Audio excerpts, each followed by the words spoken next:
Hi everybody. The internet went down.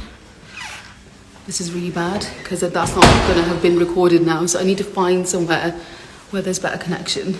Hi, Aman. I'm so Hi, Zainab. sorry. And you know what? I feel bad now because that's going to have been not be recorded now. All No. that information. The internet's not great in the building. I've had to go to someone else's room. Okay. Yeah, because I couldn't go home this afternoon. I thought I want to do it in peace without three children. Yes. Bugging me. Yeah, so we just to skim over because I don't want to like make you repeat everything. But We can do it again. I don't mind. I don't mind, honestly. It's fine. are you sure? Yeah. So I was just going to say that obviously you're such a big inspiration for medical education, and most GP trainees know your name because of social media, all your courses. And we were saying about your medical school. You went to Birmingham. Birmingham. Yeah, that's it. Yeah, and you were saying about how you were as a medical student. Just say that again for us. Yeah. I wasn't the best. Like I said, I wasn't someone who probably followed the things that I talk about now. I was very much, cram it all in and just get through somehow. And I wasn't aiming for the top. And I talked a lot about now about aiming for the top. I wasn't any of that. I managed to get through everything somehow. I never failed anything, but never topped anything either. Yeah, and I think, you were right where you said before that you just need to pass. I think medical school, we're in this kind of, it's such a pressure to just get through. And as long as you pass, that's okay. And no one really asks about, what did you get in that, urology exam or whatever. But like you said, now you tell people different, when they're trying to pass their AKT and things. But only because of a mindset. Like I don't say to people, if you don't get 80 or 90, then you've done really badly. It's all about just where your mind is. So we talk a lot about, look, there's 100% out to get. Don't give up anything. Fight for every mark. And if you fight for 100, you'll get 90. If you aim for 90, you'll get 80. But if you aim to pass, there's always a chance that you're going to drop below the line because your brain is kind of saying, well, I only need 80%. So if I come across a question that I'm not quite sure about, I'll just guess it because I've got 20% in the bank to play with. Whereas if you're fighting for 100, you're more than likely to push for every single mark, which inevitably is going to push you over the line. So that's why we talk about pushing for so much. Not that, if you don't get 90, it's not a good performance. It's more, obviously passing is the main thing. It's more about where your mind is. And if you're pushing that way, then passing is not going to come, it's not going to come into question. Exactly. And I guess you then prepare for that kind of thing as well. You're doing better revision and it'll make you a better doctor by doing that because you'll retain the knowledge better as well. So I was going to say that if you hadn't done, you mentioned about going into general practice, your dad was a GP. Just talk about that briefly. The only medicine I knew was general practice, since I was 3 or 4 when school was closed for the summer. My mum was a teacher, so we were lucky to have a lot of summers off. But if she was busy, then I had to go to the practice, and sit in the reception and get to know everybody and chat to the patients randomly. And now I think back, and I thought, I was going talking to patients, and I don't know what they were coming in for. Probably some pretty tough things to discuss, and I was there running around the reception. So I only had memories of general practice, honestly. So I never saw myself as anything else. First, I never saw myself as anything apart from a doctor because that's what I knew. And then once I was in training, GP was the only really thing. And like I said, I didn't really have a burning desire to do something else, which would have taken me away from that path as well. Yeah. And I'm kind of glad that you did because you help so many medical students now as well, and PLAB trainees and also GP trainees to pass their exams. And then when you did, what year did you qualify? 2002. So medical school 2005, became a GP 2010. Wow. Okay. And then following that, this was the question I was asking, and then the live cut off was, what did you do as soon as you qualified as a GP? Did you go into salaried or partner? Like, what was the? So I was really lucky that the practice that I was at offered me, I think, a couple of days as like a long-term locum, and then there was another practice nearby that offered me another couple of days. So I started off doing 4 days of locuming. And that's when we set up a course within a month. We ran our first CSA course within a month of becoming a GP. So that was always there as a kind of a side thing. But then I did locuming for probably about 2-3 years, then salaried, I think, for another maybe couple of years. And then locuming at the end as well. So I want to backtrack then, because actually the medical education journey started in your GP training years? No, not really.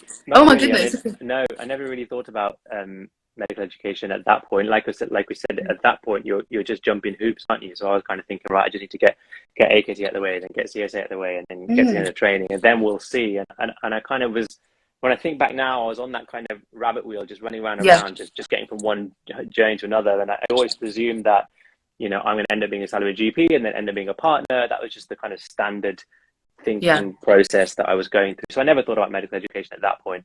It was only once we're in the last month of training that me and a colleague thought that actually, you know what, maybe there's a couple of guys actually who were struggling with CSA. So we thought, well, let's just do some sessions and try and help them. And then we realized that we both loved it immensely, and people seemed to find what we did helpful. And that's when we thought, okay, maybe we could do some courses, because I wanted to become a trainer, I wanted to become a PD. So I thought, if I start doing some courses, it's going to show interest in medical education, it's going to get some feedback from people. So that's why we first ran the first couple of courses that we did, mainly to build up that evidence, if you like, to then go into other realms of medical education. But then it kind of year by year just started to grow.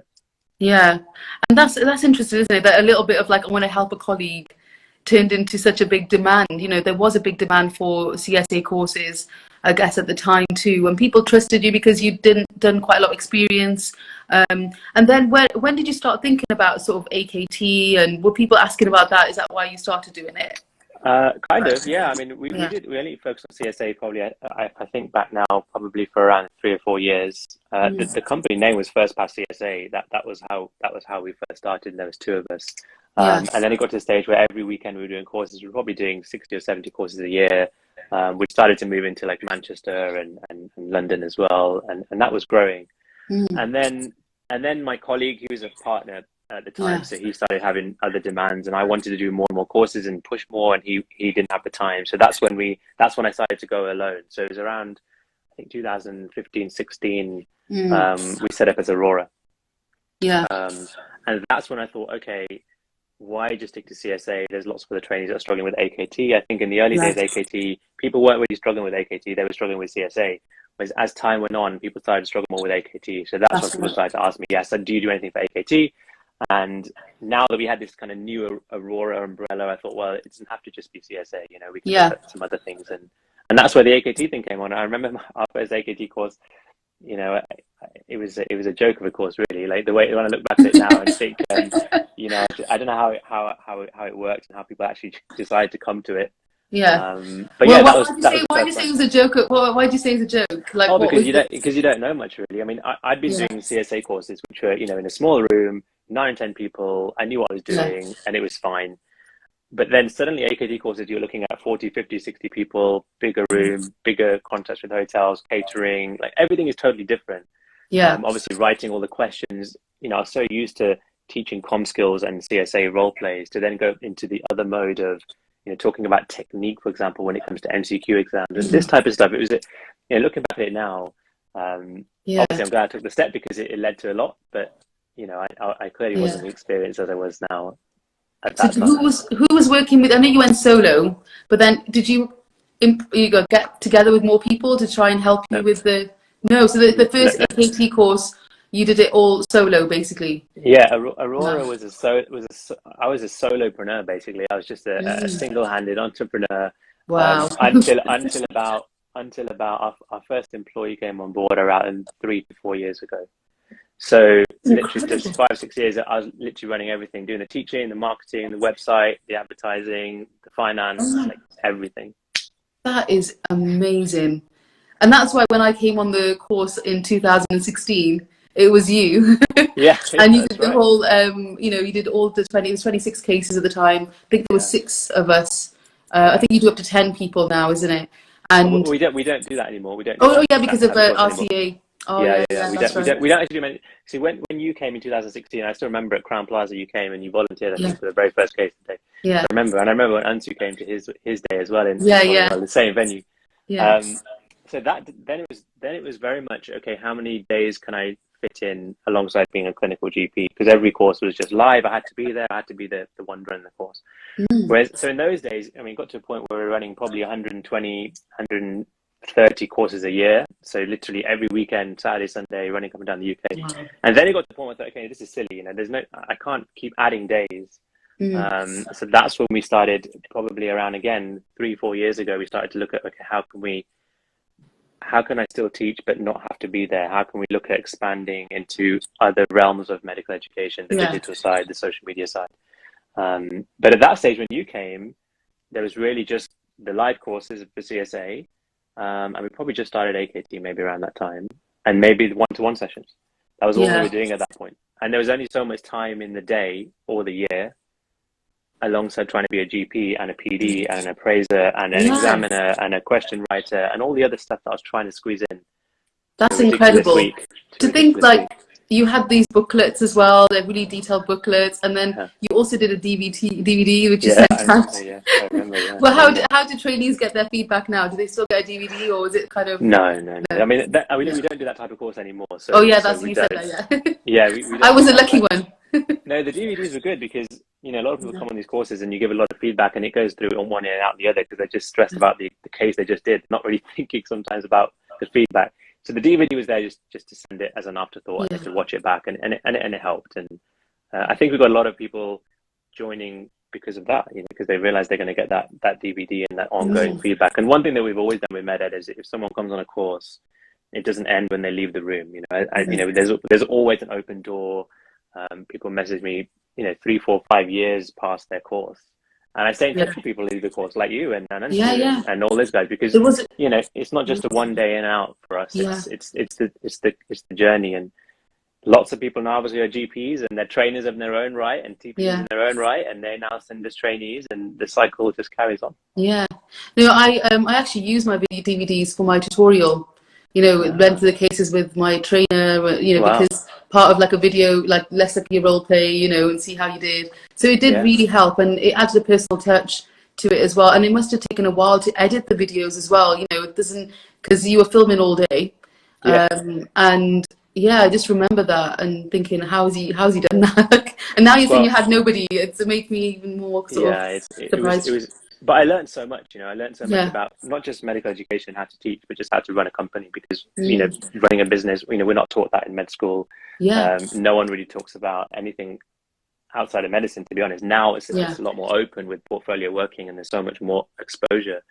In those days, it's just like, you know, you're a trainee, you finish training, you get a salary job, and eventually hope for partnership. That was it. And there wasn't very much open talk about doing other things. So yeah, I mean, I'm proud that I did it, but I learned a lot by doing it myself, 100%. And if I'd got a team from the beginning, yes, I would have learned a lot, but I wouldn't know as much as I wouldn't feel as comfortable now as a business person as I am, just because I've done all the mistakes, I've done all the roles almost. Yeah, and I'm still teaching.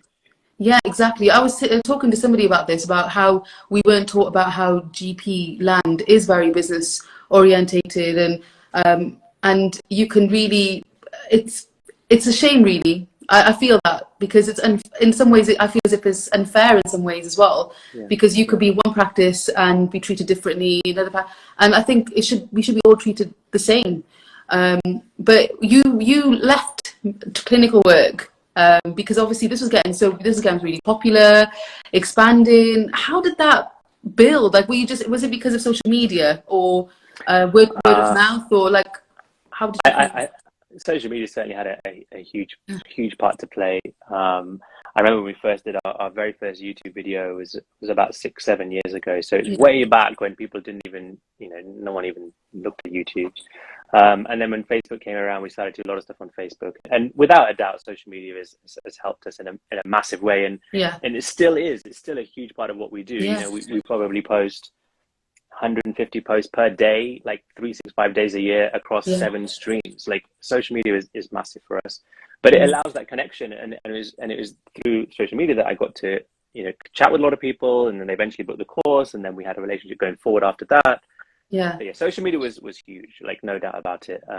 And it's the future of MedEd, and we do a lot of free teaching on social media, and no one did free teaching on social media in those days. It was all that you got, you know, to keep it close to your chest, and you know, if you give all the information away, why is someone going to book your course? Like, all that kind of old thinking was there, and it allowed me to just throw it all out there, and you know, it worked. And you know, once you get a momentum and people start to trust you, then things kind of take care of themselves, as long as touch with the product is helpful and good. I mean, the YouTube videos, even now I will watch them, you know, especially the difficult consultations, because I get trainees here too, and I always tell them, watch this video, Yeah. and it's amazing how you just carried on and you just kept with it, and you should be proud of that. That's a testament to your passion in medical education. And I know that you've also got a question bank as well, flashcards, or is that not the question bank? Yeah, no, we do. Yeah. If you think back to the days where we just did face-to-face teaching, now with the online courses, the audiobooks, the mock exams, the questions, the flashcards, you know, I needed that base of 6 or 7 years of just doing one thing to realize that actually there's, you know, I build trust for people, get that name, get that brand, and then we could start to look at some alternatives, because there's only so many people I can teach live. And, you know, in my mind, we've done nothing yet. We've just started. Like, we're a dot at the moment, and there's so many more things that we want to do. There's so many more countries that we want to hit. There's so many more doctors around the world that we want to help. And the only way you can do that is to scale out through alternative products. And learning how to do that was, you know, how to set up this tech stuff, how to get logins on your site, how to deal with the website going down at 1 a.m. and people from another country saying, I can't access my stuff, like that. All that is a journey that you know, has been so fun in a way, but stressful at times as well. Yeah, but amazing. I think, you know, obviously I wasn't able to benefit from those different things, but you still do a lot of social media stuff. So I do benefit from the nuggets you put up on Instagram. How can people find you? Your name is Arora on Instagram anyways, isn't it? And I've been on the website as well. You just put in Arora and it's one of the first things that your website comes up. And yeah, I just think people should, you know, I've told the trainees about your courses as well. And there's someone on the chat saying, please tell us about Plab 1. I bought Plab 1 and 2 audiobooks, because I never did the audiobooks, but I wish I did, because I used to drive a lot, traveling, and I never got that opportunity, but I can hear a lot of positive feedback from that. If you're like you know, that's really kind. But the reason we do so many different types of product is because, as you just said, people learn in different ways. So, you know, who am I to say, okay, we've got the best online course, you should get the online course? Like, that's not my job to do that. My job is to say, well, look, you can learn through video, you can learn through audio, you can learn through live, you can learn through cards. You know, you choose what's right for you. We've got something to suit you. Like, I'm not anyone to say, well, why do you want to learn like that? You should learn like this, because I think this is a really good product. So that's why, you know, we go wide. Like, so every exam that we teach, whether it's medical school, Plab 1, Plab 2, MSRA, AKT, RCA, whatever it is, we have 4 or 5 different learning styles and teaching styles, because people are going to find what works for them. And their friend might say, you know what, go on the Arora course because I found it really useful. But then they'll go on the website and realize, actually, the live course is not quite for me, but I like the sound of these audios, so I'll get the audios, or I like the videos and I want to get the videos. And that's, you know, what people's choice is so fundamental, because there's so much out there now from the medical education world. If you don't make what people need, then you know, it's just not going to work. So that's why we do so many different types of teaching, because it's going to find, and everyone's got a style, and we can provide it for that person in whichever style they want. Yeah, which again, it's so thinking out of the box. You know, some people just do webinars, and some people just do, I don't know, face-to-face stuff. But you've covered all the bases, and I think that's what makes your courses, your website, your product so appealing. And do you miss face-to-face? Sort of like, you've obviously, you know, have a lot on your plate. You can't do clinical work as well, but do you miss it? Well, yeah, I mean, it's worth saying the reason I came out, I probably stopped doing clinical work maybe 3 years ago now, 4 years ago, something like that. And it was a gradual thing, firstly. So, you know, as the company started, where I was doing 4 days a week clinical, and I was doing maybe a day a week of the company. And then it started to kind of stepwise. So I dropped to 2 and 2, and then 3 and 2. And then eventually got to the point where I was doing the 1 session a week. And the reason I was doing a session a week is because I did a lot of roles that obviously needed me to still do clinical work. So being a PD, for example, being an appraiser, an examiner, a lot of these things needed to have that extra clinical work in. And then I thought, look, you know, I could spend the rest of my life trying to juggle these 100 different things and do all of them okay. Or, you know, you've only got one life. And if I want to make an impact in the medical education world, if I really want to, you know, help millions of doctors, which is what our aim is, I've got to be 24/7 in it. So you know, I slowly dropped all the roles. The last role I dropped was being a PD because I loved that so much. I love being a TPD. But the sole reason for doing it was not because I didn't like what I was doing. It was because I love this so much, and I want to make it as I want to dedicate everything to it. And make it the best. Yes. So I do miss it because I did like certain parts. Obviously, there's bits that I don't miss. You know, I'd be silly if I said that I loved every part of being a GP. But there was lots of things that I do miss. Like I love the connections. I love the stories that you get to know. I love that. I love finding out. I love the puzzles that you have to do in terms of working things out. Like that I miss. But now I see these guys, you know, the guys that use our courses, they're my patients now, right? They're the ones that I now help nurture, etc. There is someone. 2 seconds. There's someone calling. Yeah, no worries. Hello. Yeah, I'm just gonna 2 seconds. See you later. I'm so sorry, Evan. Like, I'm just so. That's okay. Don't worry. I'm going in the dark now. This is live. This is live, YG. This is live. I cannot believe this. This has never happened before because I've never had to do a live from work. So I'm going to be back in tomorrow anyway. So I might just grab my car keys. That would be useful. But yeah, what I was wondering, you know, how can people find you on social media? Do you want to give your sort of name or should I just put it in the chat? Yeah, I mean, you can do. I mean, if you just search, I'm Arora Medical on pretty much whether it's Instagram, YouTube, Facebook, TikTok, LinkedIn, Google, you'll find us. You'll find us, and you know that's again the power of social media. That because when you get people watching and following and liking, you're lucky to go high up in the searches. So yeah, just search I'm an Arora and you should find something. Yeah, I just want to say thank you for doing this. Did you want to give any advice to any of the GP trainees or people who are going into general practice about the career, but about the exam? GP or medical education or? What do you think is? Let's talk about MedEd. Let's talk about MedEd because I get a lot of GP trainees saying, "Look, I love MedEd," and you know we now have three GPs who are in our team, and 2 of them have recently come out of training. Yeah. So a lot of GP trainers approach us to say, "I want to get into MedEd. You know, how do you do it?" Oh yeah. So the first thing I say is, look, you need to have a true passion for MedEd. Number one, like a lot of people think on MedEd's a nice thing to do on the side. I can drop a couple of sessions. It's just nice. It seems nice. And you'll see a lot of people set up a course, for example, and I'll set up a course and just expect them to book and run in and give them all their cash. It doesn't work like that. Like you have to have a passion for MedEd because like you mentioned the DVDs, like I was doing those at 1 a.m. because there's the next course in the morning and I had to clear the decks from the video cam. So that's the kind of stuff you need to do. And you need 100% passion. There's no point going into MedEd if you don't have 100% passion for it because there are many others who are going to do the same, and the ones with the passion are going to put that extra hour in when you have to. So that's the first thing. So if you really want to do it, then do it. It's the best thing to do, but you must have a passion for it.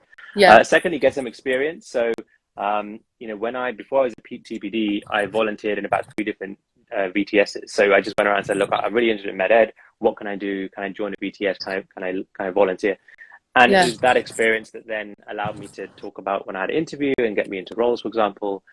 And then you've got to make a decision. Do you want to go the kind of private medical education route, or do you want to go the kind of standard deanery kind of university type of route? And you've got to make a decision fairly early because I kind of balanced 2, and I was doing the private stuff, and then I was also a PD, and it was difficult at times to know what you can say and all that kind of stuff, and you don't want conflict of interest and stuff like that. So I had to make a decision that this is what I want to do. I want to go the private route, and then I have to obviously make decisions like that. So it's good to make those decisions fairly early, so you know where you are, then you can put all your effort into it. Yeah, absolutely. And the final thing I say is decide undergrad or postgrad because they're very different zones. The undergrad side of medical education is a world apart from postgrad. So if you can kind of figure out where you think you would enjoy most early on, then that's always a good thing to do.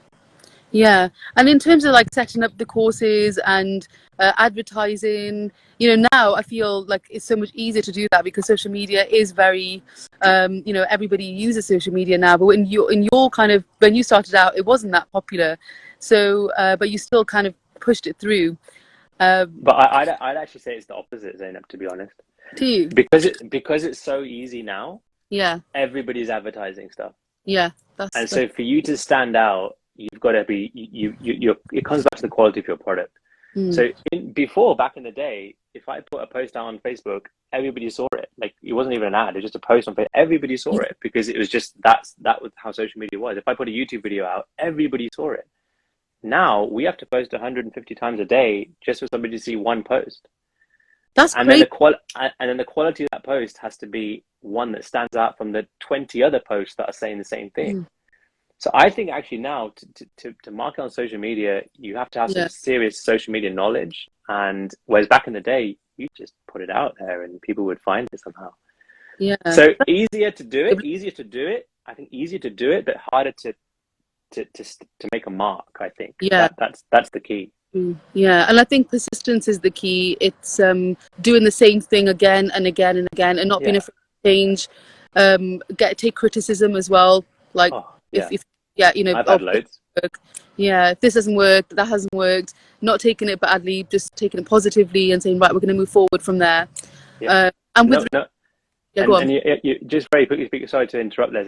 Like, that's a super point. Like, criticism is part and parcel of growing in any field. Yeah. And you know, we've had haters and we've had critics and we've had people come and say all sorts of stuff, you know, but it's just if your aims are big and you want to do big things, and you're going to get that, whether you want to go up in medical politics or medical education or, you know, whatever it is.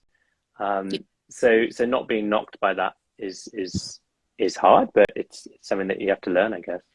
Yeah, and I think it helps you grow as a person, but also it makes you realize that not everything's going to suit everybody.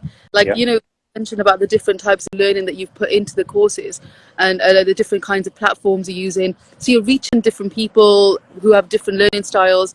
That's what you've learned along the way because of the feedback, probably because of the advice from for people who are using work. So yeah, or requests. The best thing is when someone says, "Oh, do you have an audiobook for this?" They're like, "Oh, actually, we don't." Like, we could just say, "Well, no, sorry, we don't do that." Yeah. But actually, that's the best piece of advice that's given to you through a question. You know, when someone says to you, "Oh, we have online courses, and we've obviously developed the platform as we've gone along," but initially it was just a chapter in a video. Was people are asking us, "Okay, do you have PDFs with this, or can I make notes on this, or, you know, can I save bits?" And it's through those questions that you adapt and you improve, and the quality gets better. But you know, when we first started off, it was all very crude, as a lot of things when you first start off. But to get to that stage where we have all these different products and these different exams covered, you know, I had to give up all the other stuff that I also love doing, and that's just the sacrifice that you have to do. And you'll get criticized for those decisions, and that's part and parcel of of life. But I think when you follow your heart, I think sometimes no one's going to be happy with everything that you do. I've noticed that you know, we make sacrifices because of choices maybe other people are making for us subconsciously. So it's always really good to follow your heart, and I've seen you do that over the years. I've seen the videos, how they progress in terms of even the technology part of, you know, the old videos. You can tell they're older videos, and then the new videos look a little bit, maybe the camera. The camera's a lot more advanced or whatever. So it does show that the more you do, just keep doing it. Don't give up. That's what I've learned from you and your work, and also the other people that you work with as well. Your wife as well does a lot of things, and she has lots of different hats on. And she deserves a massive shout, because you know, it got to the point where when I was doing all of those things on my own, it was her who said, "Look, you know what, you can't spend another 15 years doing this and expect the growth and try and expect all these different markets and teaching the people. You need to get other people in."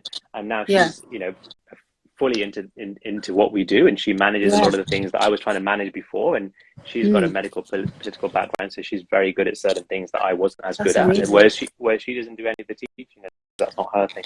But that support of the other people in your life telling you what, you can do this and you should do this, no reason why you shouldn't, and I'm here to support you, is like really crucial.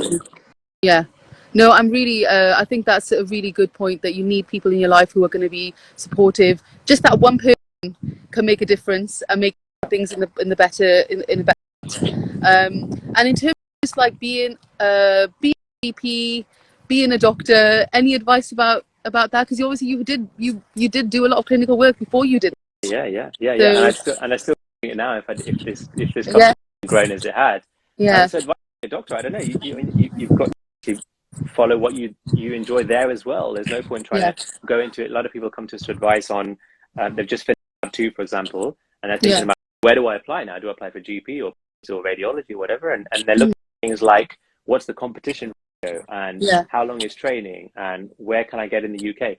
And we talk about look that yes, have those in your mind, but they shouldn't be the prime goal. The goal should be: is there anything that you really want to do in terms of specialty, and then for it? Because even if you want to be I don't know, a plastic surgeon or a neurosurgeon or whatever, and you look at the numbers and it doesn't stack up in terms of okay, this looks too tough for me. Too many people give up at that point and they go to a specialty they don't want to do. So people get into positions because of passion and drive and knowledge, and that gives you an edge. So follow your heart, go with what you feel like you were born to do. And if you weren't born to do anything else, or you feel you were born to do anything in particular, then try 2 or 3 things before you jump in and make a career changing, life changing decision. Yeah, that's such good advice. I think we want to go with it. Sometimes it's like all written for us, like, oh, I'm going to do this, I'm going to do that, based on our lifestyle circumstances. I did general practice. I mean, I didn't even think about general practice at the beginning. It was more of a life choice because I had children, I was getting married, and my husband's a surgeon, so I was like, oh, this will be better. But actually this has turned out to be what I love, and in a way that decision was for me. But I think about people who maybe don't think the same way. But yeah, it's hard, especially if you're coming from a different country and you don't know what the situation's like, the access is like, or Look, I all the time, Zainab, who are struggling in their career and they don't like what they're doing. They've chosen career paths that it wasn't really what they planned to do, whether they're an IMG doctor or doctors from the UK. And it's just sad to see that, they know they've got 30, 40 years ahead of them and they feel put 10 years in now, so I can't change. And it's just, 10 years is this much. If you're going to live to 80, it's just like a tiny shot. It's not like you shouldn't use your previous 10 years to justify the next 40 or 50. Yeah. If it's not right, make a change. It's not that you're grounded. But I see a lot of people struggling. But the reason they're struggling is not because the job as such or the career as such is not good. It's because their decision process at the beginning wasn't right, and they perhaps went into it for the wrong reasons. And that's why getting that early. Do you think that could be to do with advice from other people? Like, I find that sometimes other people who may be in the same profession as they're guiding that person into, maybe and they're very kind of impressionable person because they're not sure what's going to happen, and they go in that. Maybe it's just that sometimes I find that you take advice and it's not informed advice, maybe, or as informed as it should be. Yeah, and it's not necessarily coming from the wrong place. Like the person that you're talking to might really genuinely love what they do and think that you will really love it as well. So obviously, when someone talks about something with passion, you're gonna pick up that vibe a little bit. And think, this is really good. And that's why you just need a bit of research, and that's why you need these kit days. These things are so important to test things out before you literally commit the rest of your career to that one thing. So but in the same way, you've got to be brave to then come out if it's not right. Just because you made a decision 5 years ago, it doesn't mean that you can't change that. And we did that with MedEd. I came out of general practice, and that was a massive decision, to come out of general practice. I can imagine. Like, I'm just thinking, could I leave as just generally try and put myself in your shoes and the kind of big decision that you made? How it's crazy. Like, I don't know if I could do that, and that takes a person with a lot of drive, a lot of heart, and a lot of positivity about, yes, this can work. You can't do that decision with you've got to have some. What do you think? I agree, but I tell you that if you're really going to make something work, you have to put yourself in a position where it really has to work. Like, once you stop doing clinical work and you think, right, this medical education company's got to work, then you've got nothing else to fall back on. Then you put the extra time in, the extra effort in, you make it work. If I was trying to build a company alongside being a GP, alongside being a TP, alongside being an examiner, etc., that drive to make this work, the drive to make those videos every single day for 2 years, that wouldn't be there because I've got the fallback. I've got well, if it doesn't work, it's okay because I've got this. What I found personally, I'm not saying this is to do it, is that when I said, okay, this is my one and only thing, that's when the company started to really grow because I had to. I had kids on the whatever. You have to make things work. Yeah, absolutely. No, I think you have inspired a lot of people. I think I've seen quite a few people going into medical education and maybe haven't seen like how you help others, and maybe they feel they want the same thing as well. And it's really nice to see, and you do support them too. Yeah, well, thank you for speaking to me today. No, Really thanks, appreciate it. And sorry about this technical thing. I don't know. No, it's fine. The building was closing down. I was like, oh my god, because I've never You worked did this really long. well. You did really well walking around and carry on with the live. So and there's like weird people around with oh dear. and I'm just trying to make sure that I'm kind of safe. But no, I'm joking. It's fine. Dear. Okay. No, it's fine. They're all gone now.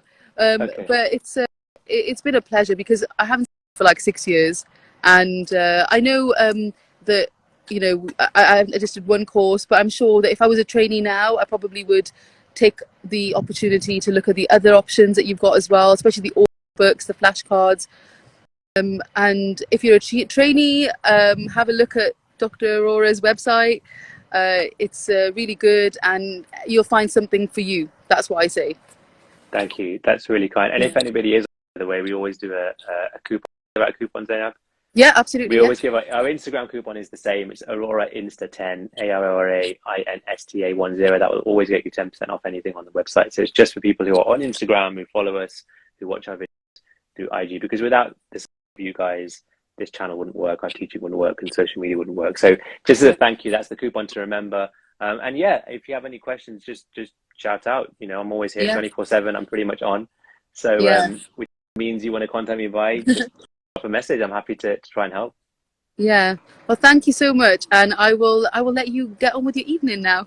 Thank you. Thanks so much, Zainab. I hope you get back okay. I hope you're in a car. No, it's fine. It's actually fine. It was just like the guy was like in the building, like shouting out. I think the building's closed. I didn't realize because I obviously don't stay in work this late. I didn't realize the building does close at 7, so that was my fault. But anyways, I could have found it. No, thank you for organising this. Great to chat, and hope you do something again soon. Yeah, definitely. I'll let Ansuman couldn't join us because thing happened and he couldn't join us. But next time, I have said to him, "You're missing out." Like I was, But say hi to him. I remember seeing him for his CSA as well, so I remember him on the course. So yes, say hi to him for me. I hope we get to chat sometime soon. Yeah, thank you so much. Have a lovely evening. Thank you, Zainab, and you take care. Bye-bye. Bye.